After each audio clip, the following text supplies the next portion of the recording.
दोस्तों, पूरी दुनिया में पक्षियों की 10,000 से भी ज्यादा प्रजातियां पाई जाती है।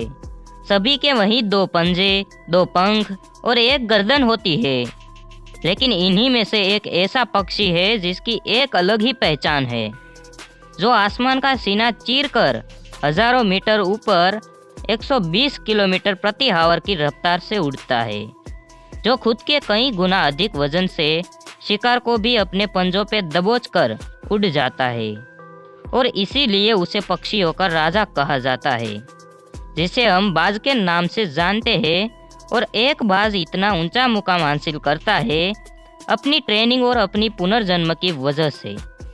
अगर आप भी इस दुनिया में एक मुकाम हासिल करना चाहते हैं तो एक बाज को बाज बनने का पूरा सफ़र आपको जानना बहुत ज़रूरी है, क्योंकि 25 से 30 की उम्र तक आने के बाद लोगों को रिस्क लेने से डर लगता है। लेकिन एक बाज की जीवन की शुरुआत ही रिस्क से होती है। जिस उम्र में बाकी पक्षियों के बच्चे सिर्फ ची ची करना सीखते हैं, उस उम्र में एक मादा बाज अपने बच्चों को पंजों में दबोचकर हजारों मीटर आसमान की ऊंचाइयों में उड़ जाती है। उसे ये बताने के लिए कि तेरा जन्म आसमान का सीना चीर के सबसे ऊपर उड़ने के लिए हुआ है। तेरा जन्म पक्षियों का बादशाह बनने के लिए हुआ है। जमीन से हजारों मीटर ऊपर ले जाकर मादा बाज अपने पंजों से उसे छोड़ देती है, और यहीं से शुरुआत होती है बाज के बच्चे की हाई रिस्क ट्रेनिंग। वो चूजा जमीन की तरफ तेजी से गिरने लगता है। थोड़ा नीचे आता है तो उसके पंख खुलने लगते हैं। नीचे आते आते वो अपने पंख को फफड़ाने लगता है, लेकिन वो अभी तक उड़ना नहीं सीखा है। वो जमीन से कुछ ही ऊपर होता है। ऐसा लगता है कि कुछ ही सेकंड में उसका जीवन समाप्त हो जाएगा। लेकिन अचानक एक पंजा उसे अपने गिरफ्त में लेता है और वापस आसमान में उड़ जाता है। वो पंजा होता है उसकी माँ का, जो उसके पीछे उड़ रही थी। उसकी ट्रेनिंग तब तक चलती रहती है जब तक उड़ना नहीं सीख जाता। इतनी हाई रिस्क ट्रेनिंग होने के बाद इस दुनिया को एक बाज मिलता है। बारिश के वक्त में जब सारे पक्षी आश्रय की तलाश करते हैं, तब यही बाज उसी बारिश में आसमान को चीरते हुए ऊपर निकल जाता है और बादल से कहता है, तू बरस ले, कितना भी बरस लेगा, और फिर नीचे आकर चैलेंज करता है। दोस्तों, एक बाज की उम्र 70 साल होती है। जब वह 40 साल का होता है तब एक परेशानी उसकी ज़िंदगी में मौत बनकर आती है, जो आपकी परेशानियों की तुलना में बहुत बड़ी होती है।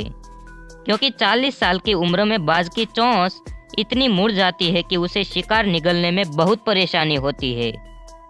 उसके पंख भारी हो जाते हैं, छाती से चिपकने लगते हैं, जिस कारण उड़ने में बहुत मुश्किल होती है।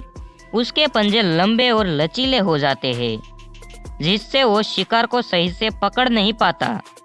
अब उस बाज के पास सिर्फ 3 रास्ते होते हैं। पहला, वो अपने शरीर त्याग सकता है। दूसरा, गिद्ध की तरह छोड़े हुए भोजन पे निर्भर हो जाए। और तीसरा, सबसे कठिन और पीड़ादायक रास्ता अपने आप को पुनः स्थापित करने का, आसमान का सीना चीर कर उड़ने का। और वो इसी तीसरे रास्ते को चुनता है और अपने पास के सबसे ऊंची चोटी पे पहुंच जाता है। वहां पर अपना घोंसला बनाता है और फिर शुरू होता है परेशानियों को जड़ से उखाड़कर आसमान में उड़ने का सफर।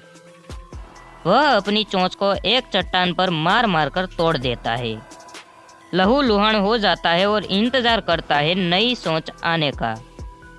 उसके बाद अपनी नई चोंच से अपने पंजों को काट देता है और फिर इंतजार करता है नए पंजों के उग जाने का। उसके बाद वह अपने एक एक पंख को अपने शरीर से अलग करता है और फिर इंतजार करता है नए पंख उग आने का। और इस प्रक्रिया में उसे समय लगता है पूरे 5 महीने का। इन 5 महीनों की कड़ी तपस्या से एक बाज का पुनर्जन्म होता है। वो फिर से तैयार हो जाता है आसमान का सीना चीर कर उड़ने के लिए। जो 3 रास्ते बाज के पास थे, वही 3 रास्ते आपके पास होते हैं।